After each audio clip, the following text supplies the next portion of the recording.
Do we? Don't it do it automatically, bro? Don't it? No, Nah, last time we everybody have. was hearing us doing Kurt Franklin. Oh, let Oh, me try I it, mute. bro.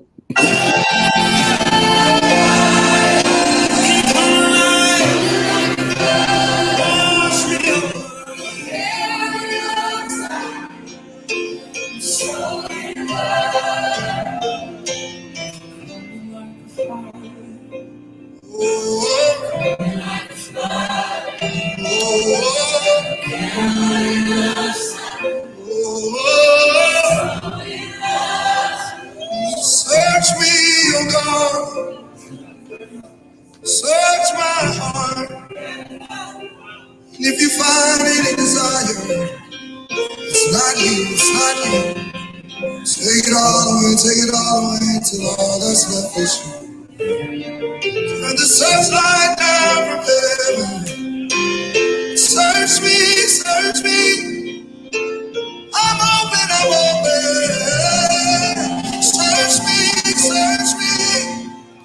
Search me, search me. You're the only one qualified. You're the only one qualified. 'Cause you made me, you made me. 'Cause you made me, you made me. You know what's supposed to be there. You know what's supposed to be there.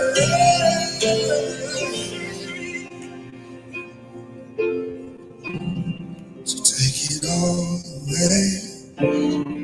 Take it all away. To all that's left is you. Take it all away. Take it all. Take it all. Take it all. Till all that's left is you. Take it all away. Take it all away. Right now, right now. All that's left is you. Take it all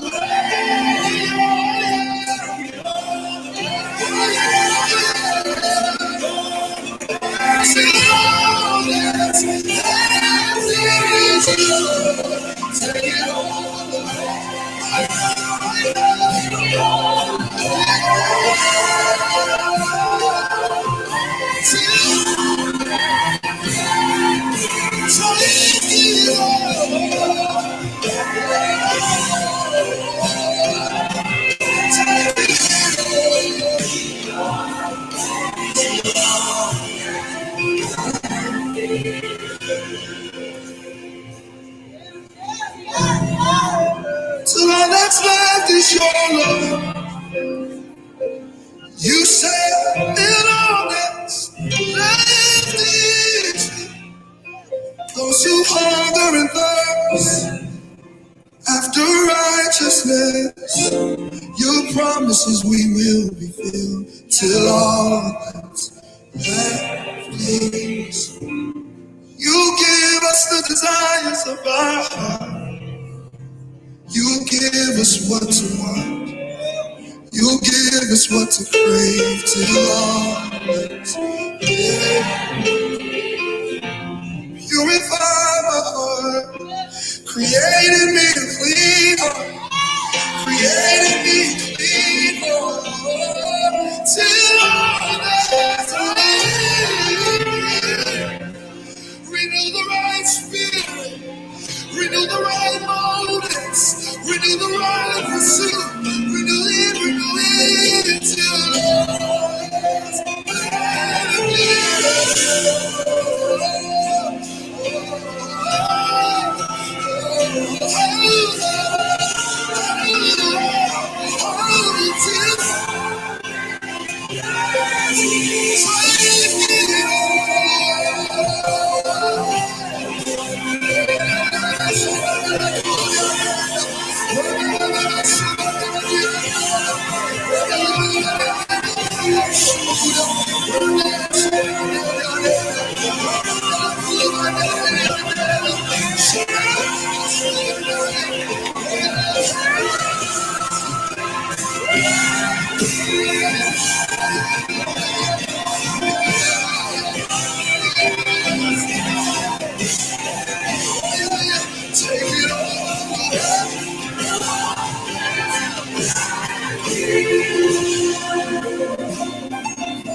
Holy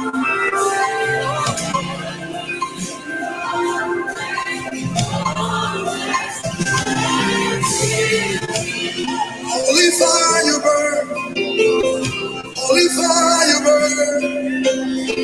Empty everything inside of me till that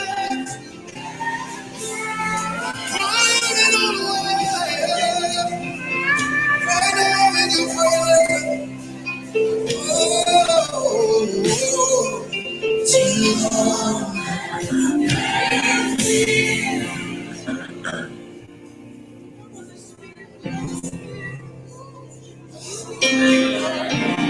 there's a cleansing happening now. Lift your hands, there's a cleansing happening now. The divine surgeon, he's in the room. Oh, even the things you don't know that are there, he's taking it out. But he's gentle, he's taking it out. With his fire, he's taking it out. With his love, his love, his love. He's a gentle surgeon. He won't hurt you. Oh, he's taking it out. Oh, yeah.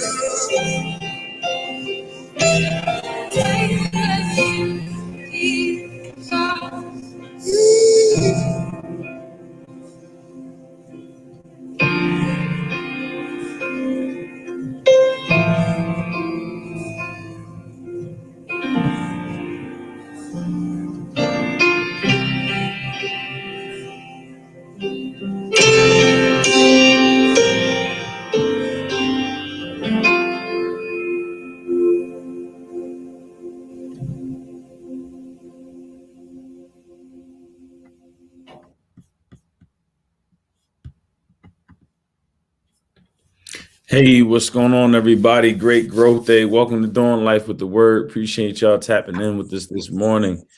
Take it all the way. Was that phenomenal or what? Yes. It's definitely one of my favorite songs, especially when I'm, kind of getting into worship and everything. Definitely one of my favorites. Yeah, so today we're Such a simple song too. Sorry about that. Yeah, no, you good. Yeah, it is song. I mean, what I realize a lot of the worship songs are very simple, but it's powerful. Mm-hmm. Very powerful. We're tapping into day 7, the last day, the finale of Rescue to Rescue, and you guys are in for a treat because today is phenomenal. Today's plan is phenomenal. We use the YouVersion Bible app. You can go to the Google Play Store, App Store, and download it today for free. And there's many different features and functions at your fingertips, daily devotionals, there's Bible audio, verses of the day, and there's an Instagram, Facebook story-like features for children and adults that I tap into every single day, and it's phenomenal. It is absolutely phenomenal. And I'm excited because as we tap in today, I know Nate, you said you had something to share. I think Albie did as well when he comes back. It'd be great to hear from you fellas and get to hear some of your testimonies or some of the stories that we have yet to hear. So excited about that. Brother, you ready? Yes, sir. I'm ready, man. Let's get it. Take it all away. Take it all away. Yeah. Till all is left is you. Mm-hmm. Hey, I'm just gonna pray that, Lord, we thank you for another day. Lord, we're praying right now that in this pandemic, Lord, you showed us what has been essential to us, Lord. You are the most important in our lives, Lord. I'm praying that everybody understands that they get closer with you and build a relationship with you. Lord, we are willing and able. We're willing rescuers because we know that you have rescued us, Lord. We know that you have been able to reach us in a mighty way, Lord, in the way where it's taken us all away from the things that we used to do, and it's changed our life for the better. And Lord, we just ask that you continue to remind us of those moments, remind us of the rescue, so that we can be a rescuer, be a willing rescuer. And Lord, at any moment, Lord, I'm asking that you take it all the way to nothing left but you. In Jesus' name I pray. Holy Spirit, you have free reign. Amen. Let's get it. Amen. Let's get it, brother. Willing rescuers. When I was growing up, my dad worked at a university. One summer, he led a group of students to Brazil, and my family was able to join him. While there, we stumbled across this little boy who was about 5 years old. He had no shoes, no shirt. He was just wearing a torn piece of underwear. He was a street child. At that time in Brazil, there were thousands of street children. But God had put this one little boy in my path, one little boy named Nildo. I may not have been able to help all the street children in Brazil, but I could make a difference for him. Since then, my work has taken me around the world, and I have been confronted with great human need everywhere I go. People living in extreme poverty, women abused, sold, and treated as property, children sick from the effects of dirty water, and Christians persecuted for their faith. And it is not just halfway around the world. There are desperate people right across the street, friends battling cancer, marriages ending in divorce, lost jobs, and children being bullied. If I am honest, the number of people in great need in our world today is simply overwhelming. But here's the thing. Although we get the opportunity to rescue, we aren't called to save every person. That would be a huge burden that no individual can carry, but we can help one. Maybe you feel inadequate, not fully equipped to help someone who is hurting or lost. I've got good news. You're in good company. Our part, be willing. God's part, the rest. Doesn't that sound that doesn't sound as intimidating, does it? I know that sometimes insecurities, fears, and doubts can get in the way. Will God really call me to help this person? Travel to this country? Go that far out of my comfort zone? The answer is yes. He does call us to hard and seemingly impossible things for those desperate and hurting in our world, but not all in our own strengths or abilities. God's strength and power shines like the sun through all of our weaknesses and limitations. We are rescued to rescue, but ultimately the point isn't in the rescuing. It's in pointing others to the rescuer. Mm-hmm. Amen. Yes, sir. We are rescued to rescue, but ultimately the point isn't the rescuing, it is pointing others to the rescuer. Mm-hmm. Yeah, this is such a blessing because you know, I know for me in the beginning of my walk, you know, I felt the pressure to have to minister to everybody, and let me not say minister, to literally rescue everybody. That's what it was. You know, the ministering was natural, but the actual, you know, being responsible for somebody being saved, getting saved, and changing their life was a lot of pressure. And you know, this would be a devotional that could release people from that burden, man. Really understanding that God is the rescuer and you are participating by sowing the seed, you know, your lifestyle, you know, the things that you share and the relationships that you build, and helping when you can. And being willing is ideal. Yeah. But I think that's the biggest piece, because I know that, you know, those moments when they go Comcast again. Yeah, they wilding this morning. I didn't even know he had Comcast. Yeah, just being willing, man. Just being willing. Yeah. You know, there are moments when when you're being pulled to be obedient and you like, like this is inconvenient. You know what I mean? Yeah. But you got to be willing, because in those moments is when, you can truly be used by God, and you could participate in somebody's rescue. So don't ignore the promptings.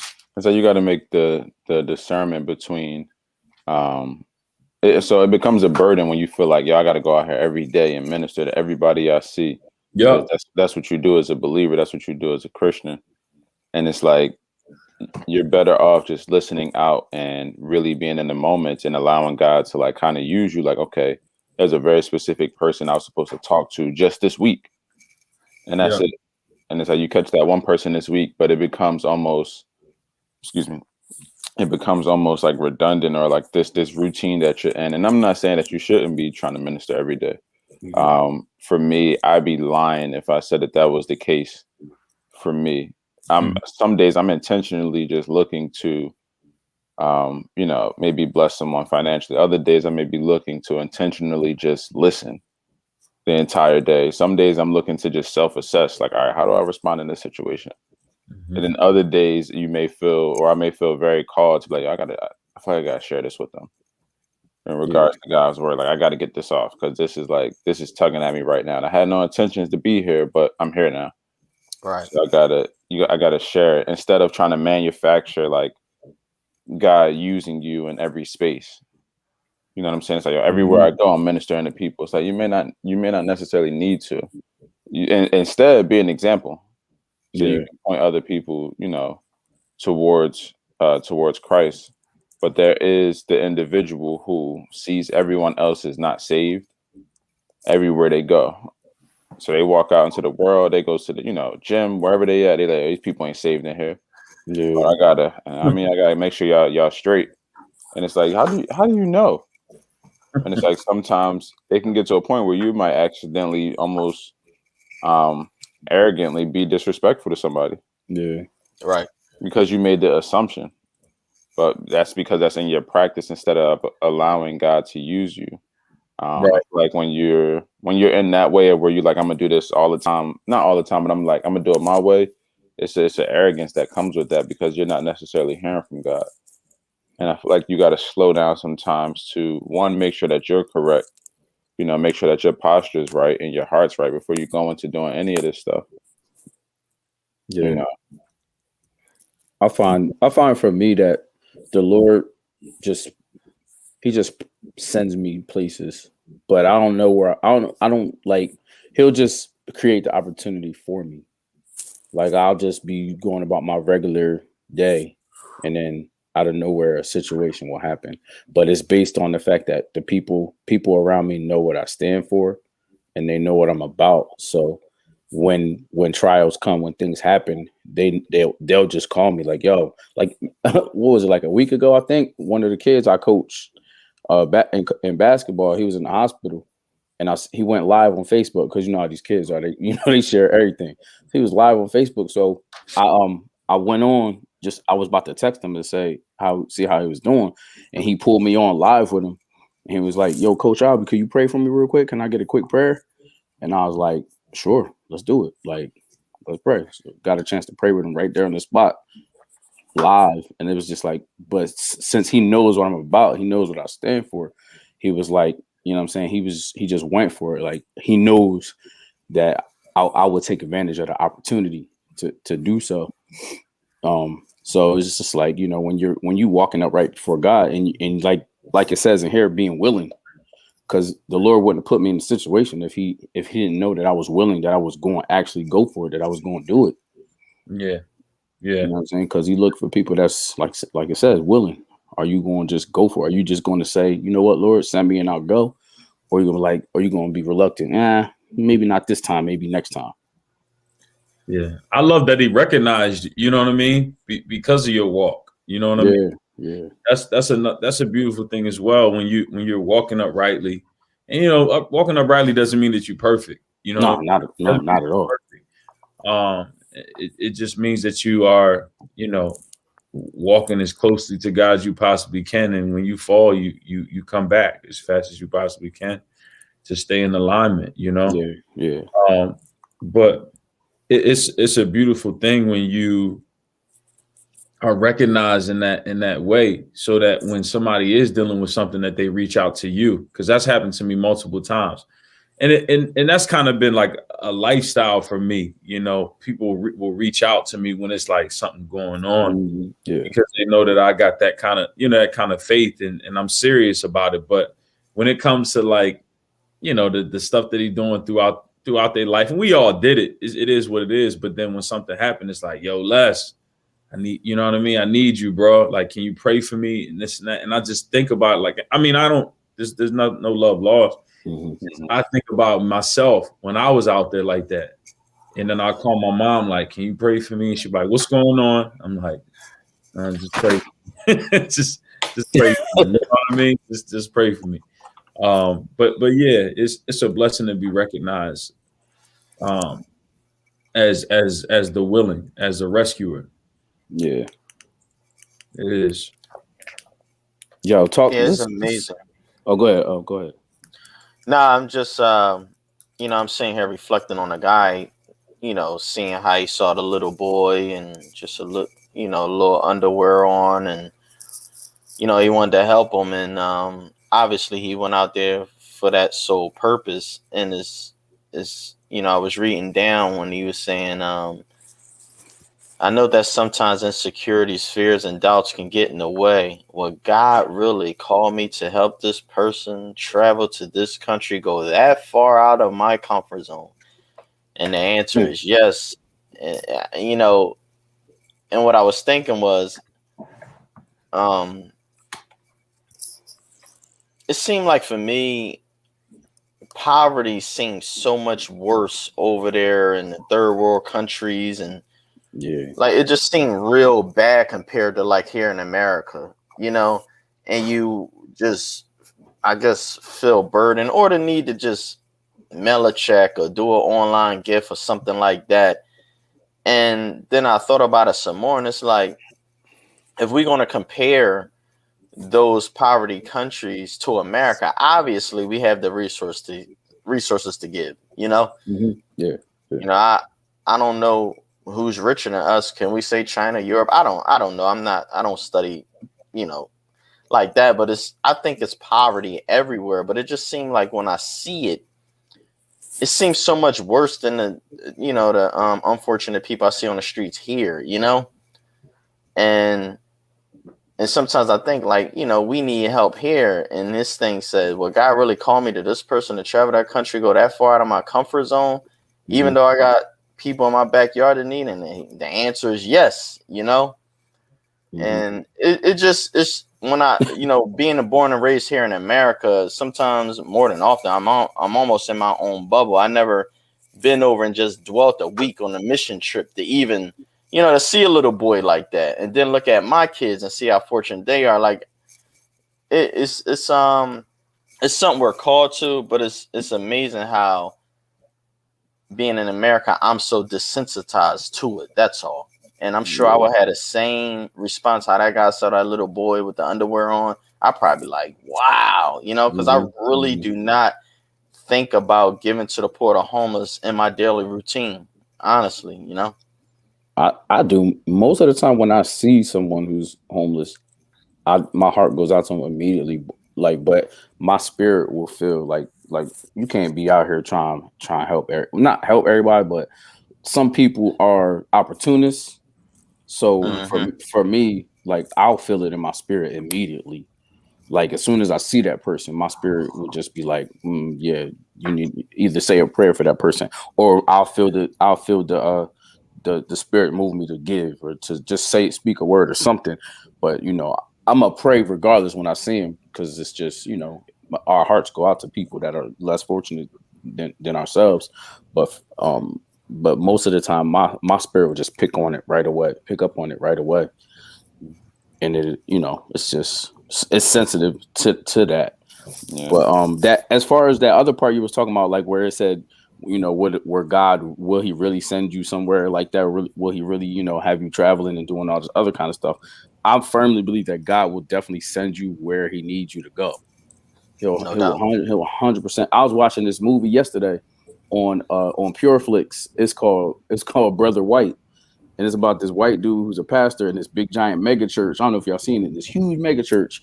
Nah. And the Lord sent him to the hood. He sent him to Georgia, to this little small tiny church in Georgia. Him and his whole family. His wife and his 2 kids.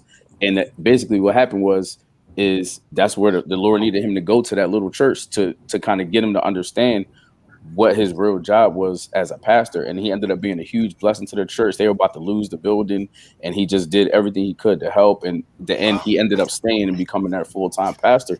But it just confirms, like, God will send you.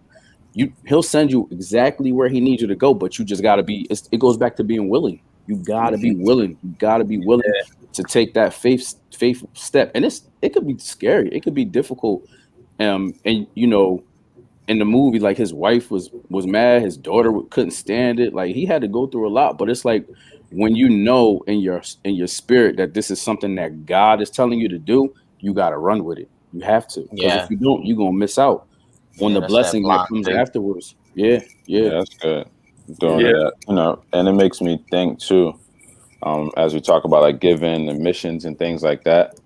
I think the only issue comes in when people think that they have to go look for the worst situation possible to be a blessing. Mm-hmm. And that's my only, I don't want to say I have a problem with mission trips, because I want to take one at some point. Mm-hmm. But a lot of people's heart is like postured in that way. So I want to go to the worst area possible. And it's like, one is kind of, it can be bad in your backyard, but it's like, have you ever been outside of your city? For real. Outside of your state and seen like other poverty around the country? Like, it get crazy. Right. Like, especially down south, it's like, bruh, you would think it's a third world country. Yeah. If you're ever down there, it's like, in your own backyard. It'd be wild, bro. Like, it's nothing like, you know, not to compare, you know, homelessness to homelessness, but it's like, it's different from the homeless people I see on the corner that I give money to in the city, compared to like the stuff that you see with young kids out there, and just it's insane, bro. But my concern comes to when people, they're like, all right, where's the worst place possible? Oh, it's this country over here with these kids that live on a dirt road and this. All right, let's go there and be a blessing. It's like, did God call you there? Yeah. Or is that territory that somebody else has already been called to sow a seed into? Yeah. You know, you don't have to run to every commercial you see that shows a homeless kid. And again, not saying that it's not relevant, but it's like they doctor that joint up for a reason. Mm-hmm. Yeah. You know what I'm saying? And it's like, we almost miss what's like, it's people starving here. You know, the Poor People's Campaign is still a whole thing, simply because people aren't being fed. You know, people can't afford housing. It's crazy, bro. It's crazy. So it's just one of those things where it's like you say, you got to see where you're called to. It may not even be a situation where it's that extreme, or it could be. I don't know. But I would say definitely to pray on it, and not just to kind of make a hasty decision because you want to. Some people, what it does is it like inflates their ego. Yeah. So it's like, you know, I was over there giving back and doing this. Like, that's great. But what's your motive? Yeah, it's like, where's your heart? Where's your heart at in all of this? You trying to get clout? Are you? Yeah, it's kind of like, are you looking to kind of get some type of like glory from this? Like, I did my deed. Yeah. You know, so it's one of those things where it's like, take your time going into all these situations. Definitely pray about it. Yeah. It can be in your backyard. It can be in another city, another state. It could be in another country where stuff is rough. Yeah. It really could be, but you just have to make sure that, I believe you have to make sure that you kind of have that conversation with God first. Yeah, I wouldn't have it no other way. I'd rather it be God sending me. Like when I leave my house, obviously my mindset is I'm a reflection of God.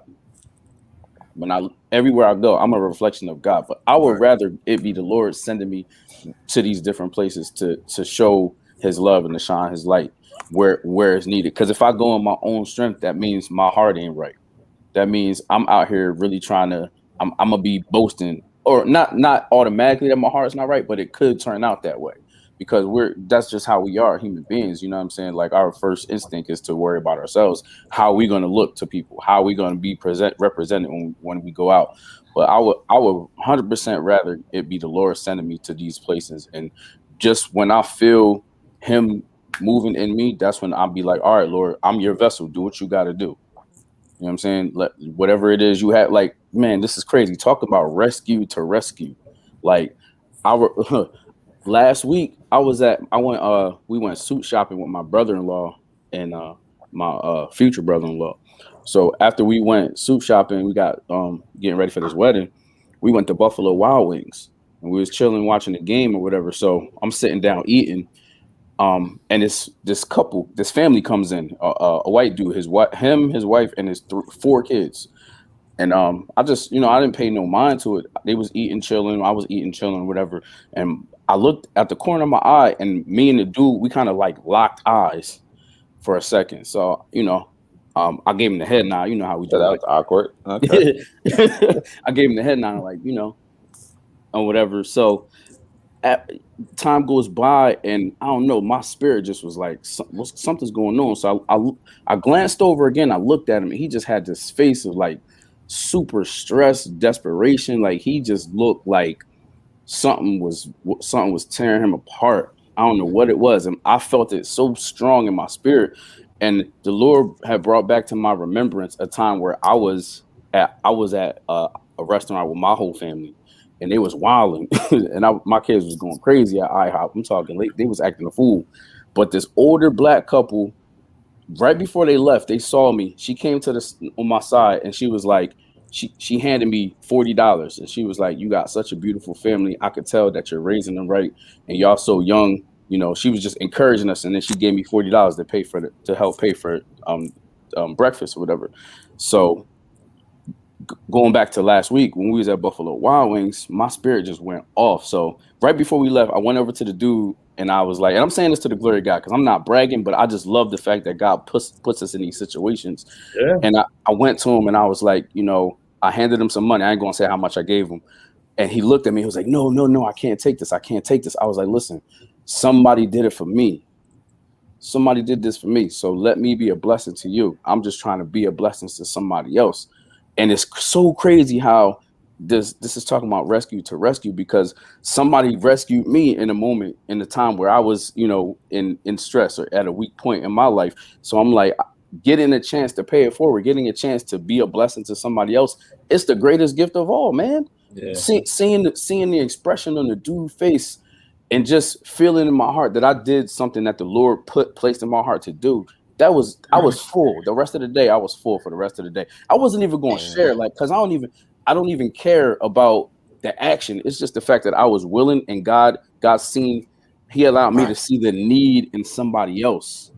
Right. And I was able to share. And it was such a blessed thing. And then we talk about rescue to rescue. Like he always puts us in these places. He always putting us in these giving us these opportunities. And like we talk about those moments. And if you miss them, then what? Yeah, I believe we all have an ounce of missionary in us. Yeah. Like this gentleman we're reading about, he went overseas, he went to Brazil, and we had occurrences here where people have missionary wiring and calling in them. What happened in Houston? There are people who went down there in America, like set up shop down there and help out. I was just talking to my man the other day. He was telling me that when Katrina hit, they were paying funeral directors to come down and help, with the influx of bodies and stuff like that. And they were paying heavily. He was like, they were paying it real heavy. And it was a country crisis. And,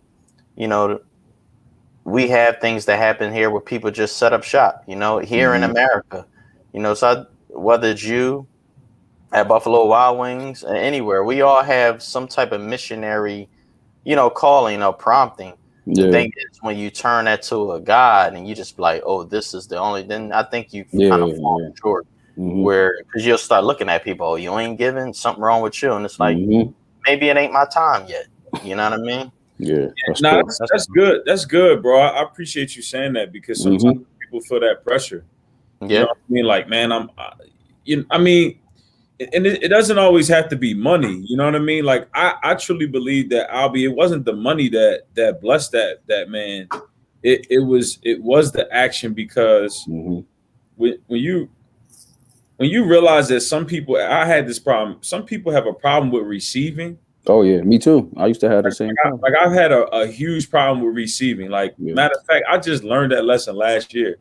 when I hurt my knee, just last year, 30 years of my life, I was not really able to receive. It was always giving. And when somebody would give, like literally want to give to me, I'm like, oh, I'm good, you know, like humble to a fault, right? Yeah. Humble to a fault. And when I mess up my knee, and you know, Nate stepped in, brother O stepped in, my brother stepped in, my family stepped in, and they were like, they poured into me at a time that I just wasn't like willing to, you know, wasn't really willing to receive. I had to, I feel like God broke me in a sense. You know what I mean? Like he broke me down to this moment where I had to sit back and couldn't really make a move like I wanted to. Yeah. You know, like I usually would. Like I just make moves. That's just how I always been. And I was able to sit and just, you know, receive, man. And it was a blessing because it helped me see the other side of giving. Yeah. Yeah. Because giving is receiving. That's what you did, bro. Like he received something and you're gonna receive something. And you all let me say like this. You already received it by putting into action because somebody did it for you. Yeah. You know what I mean? And I just love I love that you didn't ignore that. Yeah, I'm glad that you didn't ignore that. And that's how God shows up, especially in my life.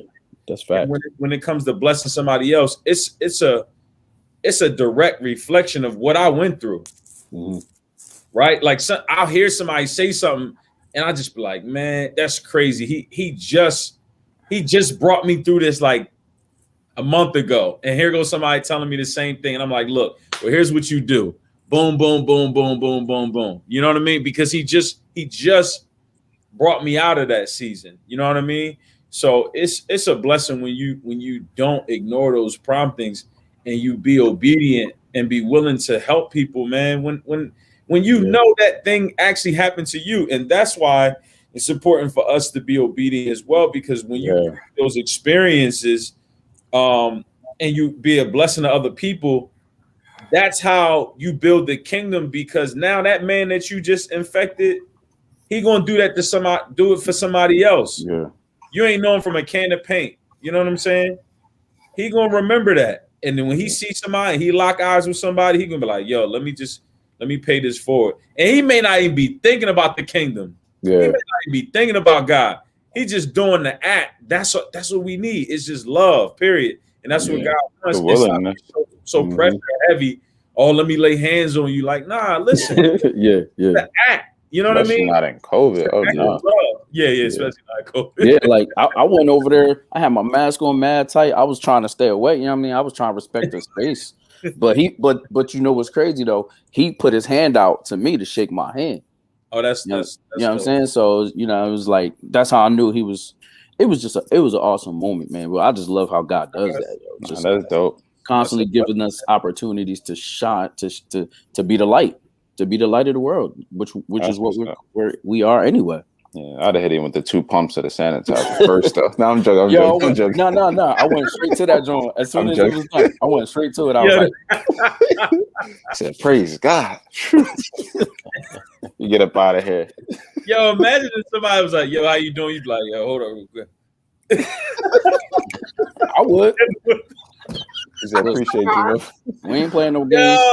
Yo, that is hilarious. We not playing no games out here. Yeah, you know, it's crazy. On Wednesday. Can't just light it right. Yeah, it was crazy on Wednesday, and I felt a little bad, but thank God it wasn't a massacre. But I had my little Dunkin' Donuts prompting and buy a coffee and a sandwich for another person. It was cold Wednesday morning, but this time I was packaging it with some cash too. Oh, word! So I had coffee, a warm sandwich, and a $10 bill, right? So I'm coming down off the exit, and when you come off down the exit into Camden, it's like 3 lanes that exit. One go straight, one go left, one go right. I was on the left one, and there's 2 on the right. So I go to the left. Went to the left and pulled me out. Yo, Comcast is man. they. Oh my gosh, bro! I'll let him get back to his story later. They're the worst, bro. Oh my gosh. They out there laughing at him too. They sitting in the back like, "What you think he's gonna tell a story? Watch this." Yeah, deep into this. Just, but you know, it just makes me think about Albie when you were saying like being that light. It's interesting enough, because it's interesting when you can be a light, but it's interesting when somebody else is also. You catch someone in the act of being a light around you, and it catches you in a space where it's like it makes you realize like, okay, I have to really get connected with God in a way because I've kind of floated away where I'm not listening and being able to be that light. So the situation, I'll share a really quick story my mom had shared with me yesterday, because she shared a bunch with me. We was on the phone for like an hour, and it was just my little brother is just, I don't even know where he came from. He's just another level of just human being, bro. At 8 years old, like it was one story. He had got minister. Yeah, he had got I don't know what he's gonna be, I'm gonna be honest. That's why I was like, I'm being very careful.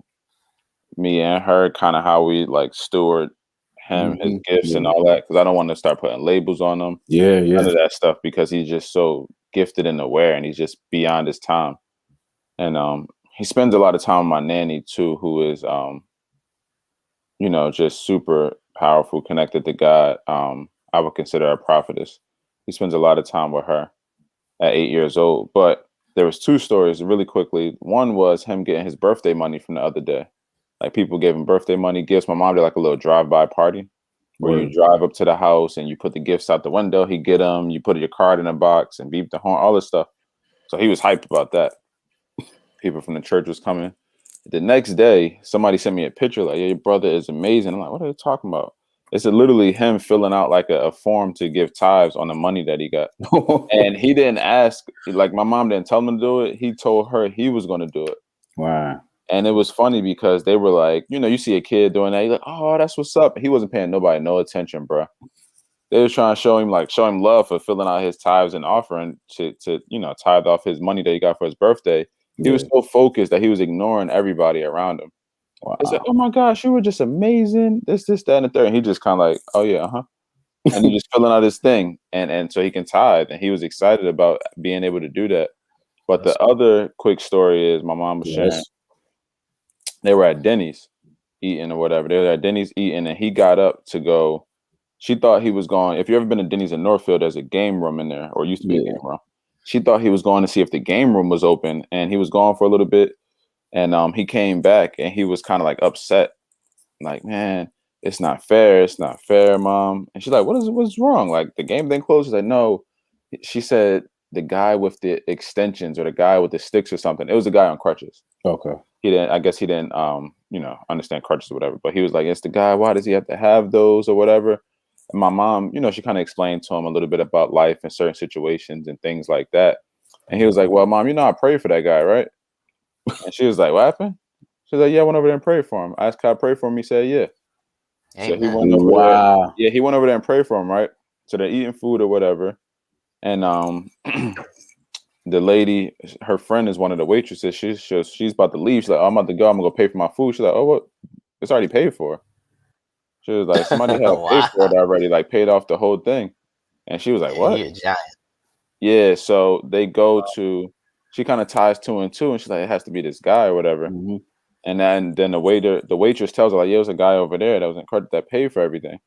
And she goes to check out. She goes to the front. She sees another one of her friends. She's talking for a minute, and she wants to go say, thank you to the guy, but she assumed he already left because they wasn't there anymore. But long and behold, they were actually waiting outside in their car to say, say hi to her or whatever. Yeah. And kind of to like, "Hey, your son he did this for me. I just want to let you know he's incredible." Blah, blah, blah. Kind of like minister to her in a way. And they had got in the car, her and Josiah had got in the car, and they sit in the car, and he was like, "Hey, Mom, I told him that you was my mommy, right?" And it was just for her in that moment, it was like, man, I have to be more, childlike in that approach. Because Josiah don't care. He'll stop and just pray for people, bro. Yeah. But he'll ask you. He'll be like, "Hey, is it cool if I pray for you?" If he noticed something, he'll stop what he's doing Yeah. Whatever that thing is, he's super passionate about it. He's super passionate about like praying for people. Yeah. And it's just it's so many different scenarios that we were just talking about and things that were happening. But it was powerful in that moment because he's so untainted by the world. He's just like, I don't care what y'all talking about, what's going on. I'm gonna pray. You know, I want to read my Bible. I want to watch Superbook. I want to do these things. Right. Like that's really what he be on. Like he FaceTime me. Superbook be on repeat. Yeah, he FaceTime me like, yeah, I want to let you know we was reading this Bible verse today, or no, we was reading this Bible. We read this chapter today. I want to share with you what we was talking about. Yeah, and that's just him. Like he literally will. I don't know how he picks it out, but he senses like situations around him and people that need prayer. Wow. And it's kind of wild how things happen, but it's been showing my mom just certain things, and it's been ministering to her, you know. And she named a bunch of other scenarios. But what I didn't know, and she shared this with me yesterday, and hopefully she's okay with me sharing this. When she was having Josiah, they both almost died. I didn't know that. In the hospital. Like she was like out. Cause my nanny was there praying in one corner, and it happened to be that everybody that was there, from the midwife to all of the nurses that was around or whatever, that they were all born again Christians. Oh, so they went in intercessory prayer. Wow. Yeah, they That's just not a happened to be born again coincidence. Christian. Yeah, it's not. And you know, Josiah, he was born, but he had like the cord around his neck. Yeah. And then I guess my mom had passed out. Like it was a whole bunch of like complications where she could have, you know, pretty much she tried to die, and it was like almost an attack of the enemy where it's like I got to take them out before he gets here. You know, before he gets here. And when you know, obviously everything went well because he's here today. They're both here. The I guess one of the nurses, I don't know, was saying like, you know, it's something about him. You know, you say all kids are special. She's like, no, but he's going to be, what did she say? Somewhere along the lines of like, he's going to be known around the world for what he's going to do, in a sense. Hey, and it was just like this ministering to him. But ever since then, he's just been this kid that's just bold, bro. Yeah. At 8 years old. Like, they probably spoke so much life into him while they was laying on that hospital. Yeah, and it was for her, I'm like, we all have a huge responsibility, our immediate family, like me and her, to like make sure we steward, you know, his gifts and who he is in the right way. Like we got a big responsibility to set some things up for him, this, that, and the third. And it made me think of like, you know, Jesus, after he was, you know, he told his mom, I'm about my father's business. It's like, we ain't hear about bro until he was, you know, in his 30s at that point, and not comparing him to Jesus. But it makes me think, because there's times where I don't want to say check her because that's a strong word, but he'll catch her in something, in the act of like, oh mom, we don't do that. You know what the Bible says. This, like he be on it. Like kids always doing that, bro. Always. Like he has it to like such a T where it's like he really lived his life like based off scripture, and he really like he loved Jesus. Like him and Jesus be kicking it all day. That's what's up, man. That's awesome. That's and great. you know what I'm saying? It's just powerful, and it just, for me, it's inspiring because it makes me want to be more like him, like more childlike and not childish. Yeah. You know what I'm saying? Yeah, it makes me want to be like that. And then just seeing his boldness, because he's so bold about it. You know, I might have saw the same guy and, you know, and Denny's with crutches and be like, how you doing, sir? And just kind of kept pushing. You know what I'm saying? But him, he's just like, yo, can I pray for you real quick? He stopped people in the store, all that stuff. And it's just, that's his nature, but it's powerful. It's inspiring in regards to like just being a light and, you know, rescuing people. Because he's at an age where he's so young, but so mature and wise in his ways, where it's like, I almost feel like he's rescuing people to rescue his family. You gotta get what I'm saying? Like he's rescuing people and we're able to witness it. And it's like, dang, that's rescuing us. Yeah. It's helping me to understand certain things about myself. And it's powerful. It's a powerful example. But yeah, he blows me away with the stuff he says and he does. And it's, you know, just everything tied into the fact that he wanted to get baptized. Like nobody talked to him about it. He made this decision at 7. Yeah. You know what I'm saying? And it was like, hey, this is why I want to do it. This is the reasons I want to do it. And I want to do this, this, and this. And it was like, oh, it's a pretty big decision. It's like he on a mission. It's like he already thought it fully through of like everything. It's like, yeah, that's, you know, it was powerful, man. And I don't know. I just see this special calling. I'm not saying again that everybody doesn't have a special calling, but there's something about him that is just, I haven't put my finger on it, and it's not for me to. It's just for me to make sure that I'm being the best brother that I can, and like that father figure or whatever, and pouring into him and making sure that I have something set up for him, because I believe that I'm part of my purpose is to help my mom in a certain way, to set something in place for him that he's going to need for his ministry, because he started his ministry now, which is interesting, man. It's obvious he's going to seminary or something. Yeah, absolutely. I don't know where he's going, but I just know he's on another level. I'll say that. That's crazy how he understands the power of God at 7 years old. Yeah, it's crazy because my mom had, she had me and my other brother before him, and it's like it was almost. And I was telling her this. I'm like, man, it was almost like you were going through training with me and Josh to prepare for when he got here. You know what I'm saying? It's like we got to give more credit to Mary and Joseph. They had to raise Jesus, bro. Like we don't know what that was like. That's like coaching LeBron. You give people more credit, yo. I'm just saying. So it's like for her, I just told him, like, man, I feel like this was real preparation for you, living through what you went through and seeing what you've seen, having people speak into your life and all those different things. But also just what you had to go through raising both of us and the situations you did, I believe it's prepared you for raising him. Yeah. Right. So it was just interesting, but yeah, I got a bunch of stories she shared with me, but that Denny's one was powerful. Yeah, that's man. Wow. Rescue to rescue for real. Yeah, that's good. That's powerful, man. Yeah. Mm-hmm. Yeah. I mean, go ahead, bro. No, I was just saying he just got intangibles that most of us desire. That's all. Yeah. That boldness, the boldness of David. Yeah, because it's a boldness, it's not an arrogance. It's a boldness. Like, man, it's like, yo, I love Jesus. And it's like, man, how do you grasp that concept at 8? Yeah. You know what I'm saying? It's like, you can't even see Jesus. It's like, man, I love Jesus. I love people. I love myself. I'm going to go love on some people today. Hey, can we help these people over here, Mom? Hey, Mom, I saw this. I want to do. I'm just like, what is going on? I mean, the seed was planted, and that for just sure. sprouting, like, for sure. And it makes me think, like, when she shared the hospital story, I'm like, oh, it was it's a major. He's here for something really big, because the devil really tried to take them out. But he wasn't prepared for them to be in a room full of believers plus my man. Yeah. You know what I'm saying? Yeah. It's like. Yeah, it's almost one of those things, like the fact he tried to get an opportunity to do that, and it's like they made it. It's like, yeah, you messed up, bro. You had a chance. You just lost one. Yeah. So you gotta be quick. You gotta be quicker than that. You might win. I picture DJ Khaled coming out like out of nowhere, like, congratulations, you played yourself. He almost lost. Yeah. Oh man. Wow. Yeah. Hey, yo, you know what's funny about that? Before I got cut off by Comcast. Yeah. Well, I be saying Comcast. I actually got Verizon. They still hit me with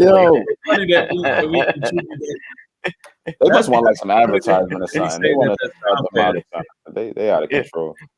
Yeah, it's probably StreamYard. Nah. What I was saying was I call myself. He did that. Nah. Nope. You can't get that, brother. Oh, you did that. Where you at? He backstage? Oh, nah, he not. Nah, he gone. The devil trying him, bro. He don't want him to share. He want to see how you going to respond in the situation. You going to turn up, and you going to keep showing love. That's awesome, man. It's amazing when you see your kids, even when they, because like my kids growing up, especially my little ones growing up in church, they see how we do. They see us praying over each other, but then they do it. Hey, I figured it out. You did it. You did that. I figured it out. Nah. He was pressing the button. No, it happened to Nate before. Whenever y'all try to put something on the screen, it bumps me now. It's my turn. We ain't put nothing though, did we? Did we try put that on the screen? Oh, you mean like the comment? Yeah. Oh, You tried to put a comment on one. No, I ain't try to do it. One of y'all did, and I noticed it. I'm like, wow. And every time it lights up on my side, I go out and I'm like, yeah, someone who, whoever this Facebook user is, they blocking me out. Nah, go ahead. I'm about to say, we ain't pull nothing up though. Whatever. Go ahead, bro. Nah. It's nah. I'm glad I keep going now because every time I think of it, I keep laughing. But so I try to hand him in the coffee and the money, right? Yo, why the $10 bill flew out my hand and flew across the freeway? Oh man. He said, "Yo, my heart was in the right place." Yo, my man went to get it, and I was like, "Oh my gosh!" I was like, "You better be careful." Yeah, I was like, "Yo," I said, "Man," I said, "Dude, I'm about to hold off on giving to people." I'm like, I wanted to be a blessing. Yo, the money flew, and the dude went after it, and I said, "Oh, this is gonna be messy." I was like, put it in the bag next time and just and when you coming down the freeway, I know, and you know what's funny? I thought of that, but I didn't do it. That thought did come to my mind. Yo, he was like, "Oh man, thanks." Oh, he went to grab the money. We went to exchange. That thing flew in cars. I said, this is my man. My man ain't care. He was going to turn into Iron Man. He ain't care if a tractor trailer was coming. I don't know if I heard from God or not, but be careful out there, bro. I know. And in the street like frog. Yeah, I'd have been coming. I'd have been coming to the funeral. I'd have been coming to the funeral home with a body. They'd have been like, "What you doing with him?" I'm like, "Yeah, I'm responsible." Like, it's a long story. I tried to bless him, and we here now. Horrible. Horrible. Tried to bless him, and now we here. He on his way to glory. Oh man! Wait, yo, yeah, man. Call a family up. Yeah. Yo. Oh man. Corinthians, 2 Corinthians 12:9 is it hit me pretty hard this morning, man. Wait, real quick before you read that. My wife is watching right now, so read it in the MSG. I got it pulled up in both. I was gonna read. I was gonna read it in MSG. I got it pulled up in both. Listen, I ain't got nothing to do with that. I ain't got nothing to do with whatever whatever he's stirring up. I ain't got nothing to do. You gotta hit Christina with the I feel like between the MSG is not as, the NLT be talking like, like you're in the street. So that's for real. See, let me read this so that we. Yo, my grace. All right, all right. So it's because it's the Message version, it's going to start on verse 7. Okay. So it says, because of the extravagance of those revelations, and so I wouldn't get a big head, I was given the gift of a handicap to keep me in constant touch with my limitations. Wow. Satan's angels did his best to get me down. What he in fact did was push me to my knees. No danger than of walking around high and mighty. At first, I didn't think of it as a gift, but I begged God to remove it. I begged God to remove it. 3 times I did that. And then he told me, my grace is enough. It's all you need. My strength comes into its own in your weakness. Once I heard that, I was glad to let it happen. I quit focusing on the handicap and began appreciating the gift. It was a case of Christ's strength moving on my weakness. My weakness, yeah. Now I take my limitations in stride. Mm-hmm. And with good cheer, these limitations that cut me down to size, abuse, accidents, opposition, bad breaks, I just let Christ take over. And so the weaker I get, the stronger I become. That's wow. The message is like a movie script. Wow, man. It's like a movie script with some verses in it. The reason why I love the message version, because it's going to show you rather than tell you. Right. It's going to show you. And I love that, because like you said, it does kind of like play a movie in your head while you're reading it. But I love this because, again, it's reminding you, you know what I mean, that his grace is sufficient. It's all you need, you know, and we get into this place where we want and need all and desire all these different things. But again, I truly look, I'm not insensitive to people that have lost or experienced lack in this pandemic. Like I'm not insensitive to that, but I will say this: it showed us what was essential, right? It showed us what was essential, and we started to get rid of the things that we didn't need and start focusing on the things that were more important. And we started to desire things that were more important rather than desiring the things that were a distraction.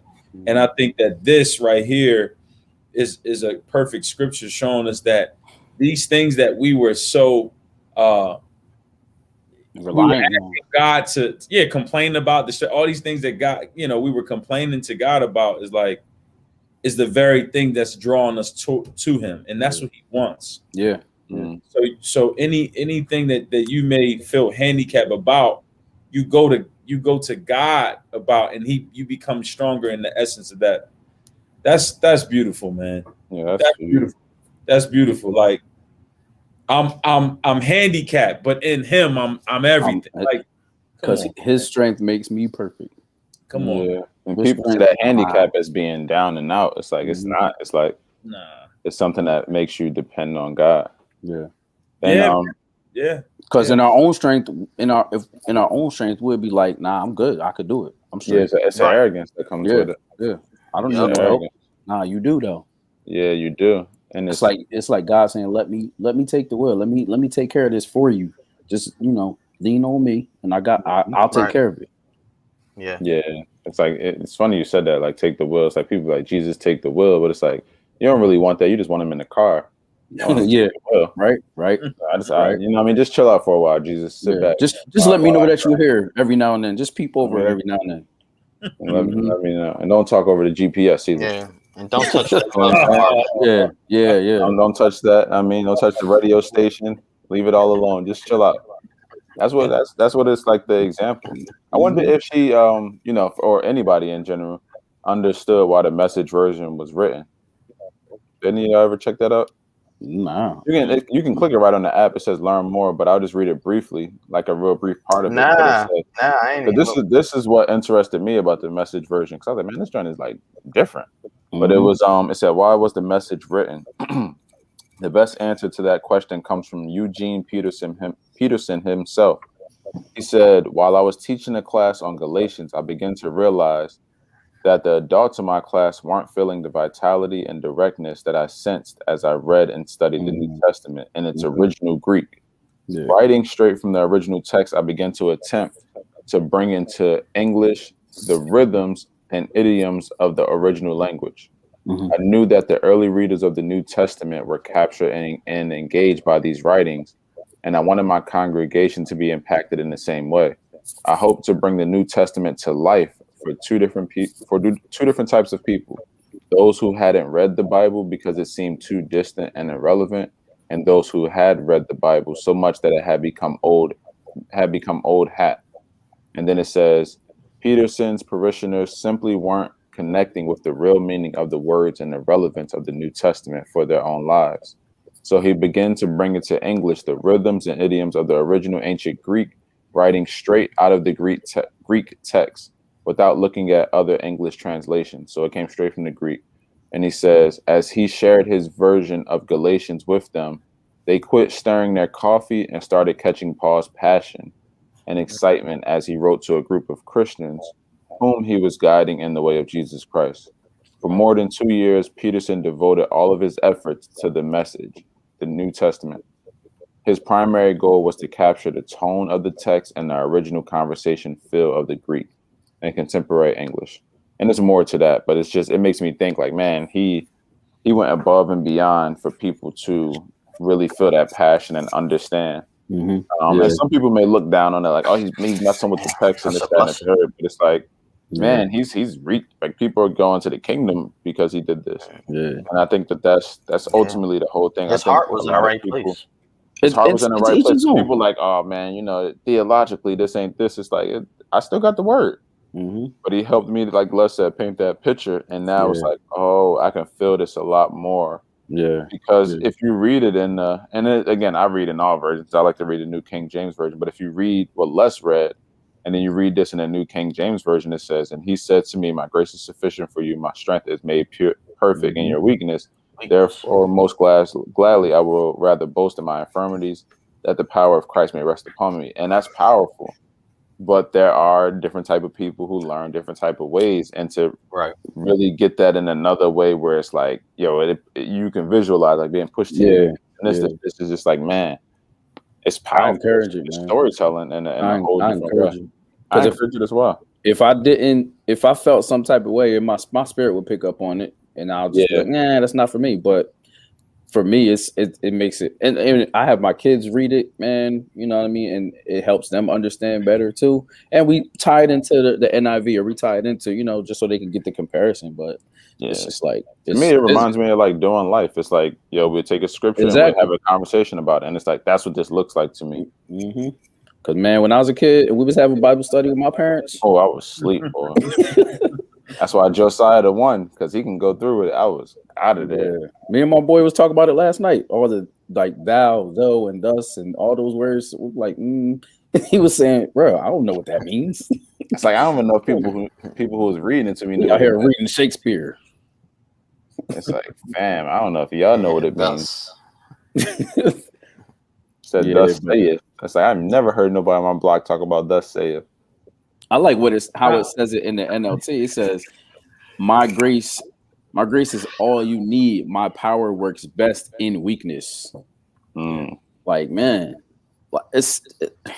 they saying the same thing. It's just different ways, but it's either way, it's powerful either way. I want to say something real quick, because I picked up on a couple of things y'all said, and I want to start off by saying, just for any listeners, make sure you purify your motives. And the reason why I say that is Nate, when you shared about why the Message version exists, it hit me in a different way. Like, I respect it because it helps me understand. I've experienced it, so I bought into the Message version. But for people that may not buy into it, it may just be because they're used to other versions or whatever it may be. Yeah. To hear the reason why, and to hear that he went right from the Greek version straight to to what he written. He didn't use any English translations. Now I know why, and that's powerful. Yeah, that's wow. Of when my man wasn't willing to take that money from you until you told him why. Yeah, somebody else did it for me. Like, the reason why, and I ain't trying to go into no personal development type of thing, but I just want people to understand, like, your why is really important, man. And that's why you got to purify your motives, so that when you do this work, your why can connect to that person. Yeah. Rather than, I'm just doing it, like you said, Nate, going to the third world countries, just because you're just trying to take a trip. You know what I mean, or you just trying to vacation or whatever, like not there for a mission. So you're gonna have to purify your motives. So you really need to know why you're going there. Yeah, that you can lock in, connect. What's your why? Yeah. That's important. Because he dedicated 2 years of his life to this, and it wasn't to be like, I'm about to make some money, right? I'm about to be famous. It's like, I don't know, trying to lead people to God. Because I'm trying to lead people, and I'm trying to help them understand. Yeah, so I'm willing to dedicate whatever it takes, and it took him 2 years to get that together. Yeah, but it worked. God is good, man. Yeah, that's good. Yeah. That's good, man. That's powerful. That 2 Corinthians, man. That's yeah. I'm gonna definitely read over that a few times today. That's powerful. I said, Brother El, might as well go on and pray that God fix his weakness in that. Rescue to rescue, man. He might as well stay. Ain't no point in coming back now. We out of here. Wow. Rescue. Yo, real quick before we jump off, right? So this man, God is awesome. So last night I got a phone call from a good friend of mine, and I ain't gonna say his name. I don't put all his business out there, but so long story short, y'all know my wife and I, my daughter, my oldest daughter, she was dealing with depression and anxiety and different things, and she struggled with it a lot. She's so much better now. God is good. Like he's completely turned this whole thing around. She's doing better in school. Like she's communicating, she's talking. You know, everything. She's just in such a better place. And you know, it took a long time for my wife and I to learn how to handle the situation because it's the first time we dealt with it. But my boy called me last night, and his daughter is going through the same thing right now. The same thing. And he called me, he said, yo, I need you to you know, we were talking about it, he asked me to come over and pray. And you know, I was like, absolutely, of course. You know, my first thought was, you know, I was like, well, I'll just call you. I'll call you and we'll pray over the phone. And then so we hung up. He was cool with that. He was fine with that because at least he was going to get the prayer. But after we hung up the phone, the Lord spoke to me. He said, nah, I need you to get up and go over there. Take yourself, get in the car and go there. So I was like, you know what, Lord? All right, I hear you. And I firmly believe if I didn't do this, he wouldn't have let me sleep last night. The Lord would have been all in my ear. He would have had me tripping last night. So we went over there. I went over there. You know, we talked, we hung out, got a chance to just to relate. But the crazy part about it is this whole thing, rescue to rescue. My wife and I went through it. The Lord allowed us to go through it and grow through it, like you say, Les. And now we have the opportunity to share our experiences and help somebody else that's dealing with the same thing. But the best part about it is my boy, he's adamant about this, dealing with it the way that we dealt with it as far as God is concerned.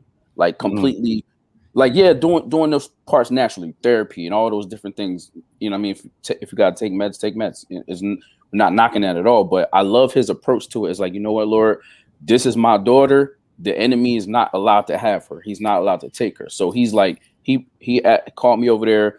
The whole family, we sat around in the circle, we prayed, and it was just a powerful moment. But I'm just grateful that the Lord placed, and it's no coincidence. We don't believe in coincidence. So it's like he put us in each other's lives for such a time as now, and allowed us to grow through that situation. And now we'll be able to help point them to the rescuer.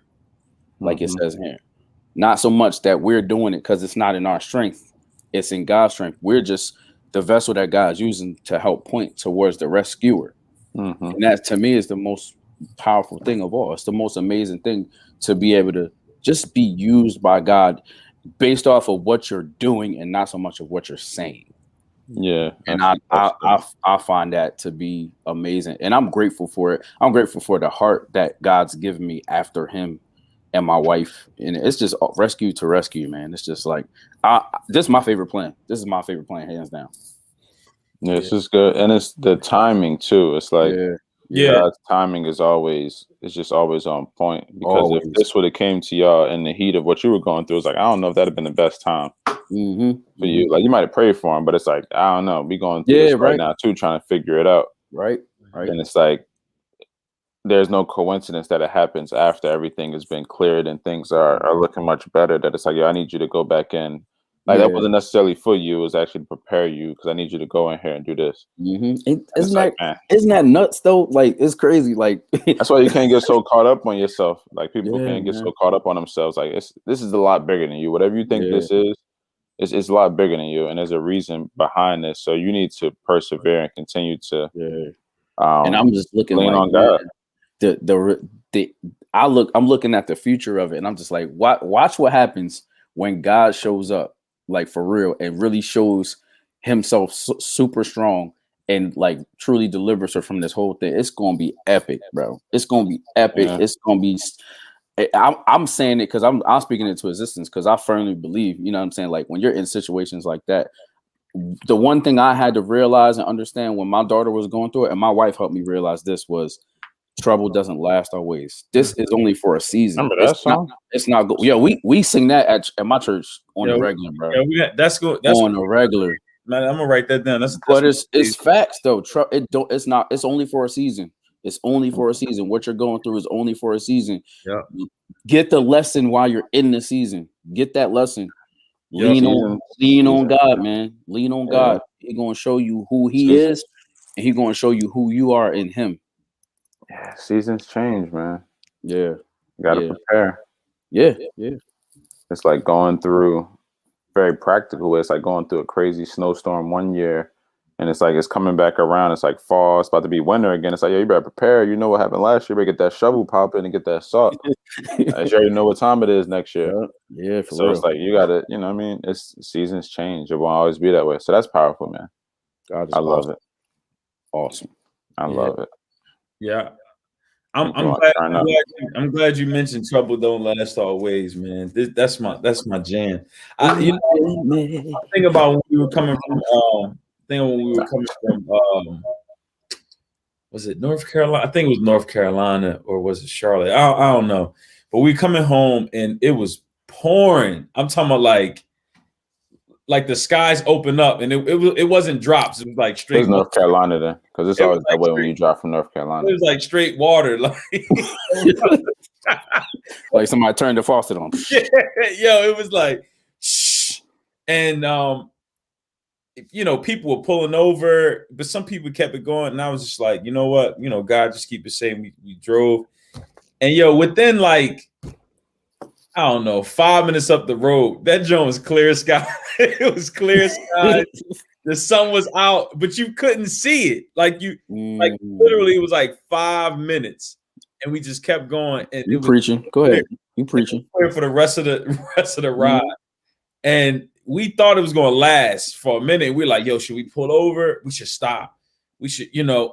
And just kind of, that feeling of stress. We get stressed out about everything, about everything all the time. That's let's just keep going. And then boom, within 5 minutes, the joint was clear. And then I thought about like, yo, all those people are still sitting back there. Wow. They're 5 minutes away from glory. 5 minutes away from clear skies. That's a word, bro. Nah, for real. Nah, that's a word, yo. Wow. Yeah, so I mean, sometimes you just gotta press through, man. Troubles don't last always. I'm about to listen to that right now. I'm about to bump that music. Nah. We be taking that song too, bro. Listen. They hit it high. Listen, my pastor loves that song. Yeah. And man, listen, I love singing it. I love singing it. I remember my first lady, like back in the day, my mom would sing His Eyes on a Sparrow, and that was her favorite song, bro. Lauren Hill smoked that. Did she? Yeah. She definitely did. Did she? So your pastor, if he love a song and you can sing it, it's a rap. You should be singing it at every celebration, every what they say, all of them when they go. They like You Deserve It. They like that song. You Deserve It. That's another one. That's another one. Take some right there. It's like immediate. Yeah. But are they listening to that Lecrae though? No, I mean stop. This is crazy. This is off topic now. I'm out of here. They was playing. I was listening to it yesterday. Lecrae and Andy Mineo, a song that Coming In Hot. Yeah, that's playing in the strip club, bro. What? I ain't even messed up for you, but they ruined it for real. Coming in hot, like I said. Yeah, it was a whole talk about it on this dude named Ruslan, who does like this dope podcast on YouTube. It was talking about Lecrae and them song being played in the strip club, and it was like, is it a good or bad thing? And there was a whole conversation, but it's like it's an old song they did, and it's coming in hot, and it's like I don't do the most, but I do a lot. Hey, yeah, and it's like you in Atlanta, it's like wait a minute, is this? But it's like, that music is transcending lines. So it's like, I don't know if it's a good thing, a bad thing. I think it's dope. I was at Shampoo years ago, and they played Stomp. Oh yeah, I remember that. I do remember that. They did. That's crazy. They did. They played Stomp, bro. Man, praise God, we got it out of that. And they turned it up when Salt's part came up, yo. When she did her little rap part, they turned it up. Man, they didn't even know what she was saying. They just thought it was fire. Stop. This is my people say. Y'all don't know who this those that think the gospel has gone too far. You ain't heard nothing yet. Because now we in the club. You know, Yo, glory. You said gospel has gone too far. Oh yeah, we have a church. We ain't going nowhere. Yo, Kurt Franklin, the way that big head. he cracks me up. Yeah, I saw that John, the tiny desk. Oh, he was going there. Yo, that was so amazing, though, man. Like, wow, he was going in. That's crazy though. They playing that club, and I didn't even realize they played that. In the club. Bro. They praying them in a strip club. It's like it's a different world. Breeze Stretch Shape, Pastor Mace. Oh man, that dude. We're gonna end it on that note. Wait, what? I missed that. What'd you just say? Breeze Stretch Shape. Let it go. Pastor. Okay. Yeah, he got a lot of stuff. He was like, let it go. Oh my God. He got a lot of stuff to work on. He got some. Man. He's a soul, man. He said something about having somebody's mom holler in the back of the church. I said, "Yeah, we got cut base off for a little while." Yeah, man. he gotta go get his life together. We still love you, brother. Yeah, but, you've been hanging around with Creflo for too long. We gotta pray for you, brother. We gotta pray for you. Ooh. I don't know what part of the bar thought you could just say that, but yeah, we going. Yeah, we going. Nah, welcome back. No.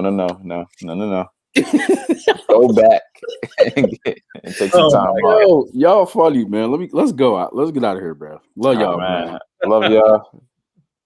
Rescue to rescue. I love it. Right, love y'all, man. Rescue to rescue. All right.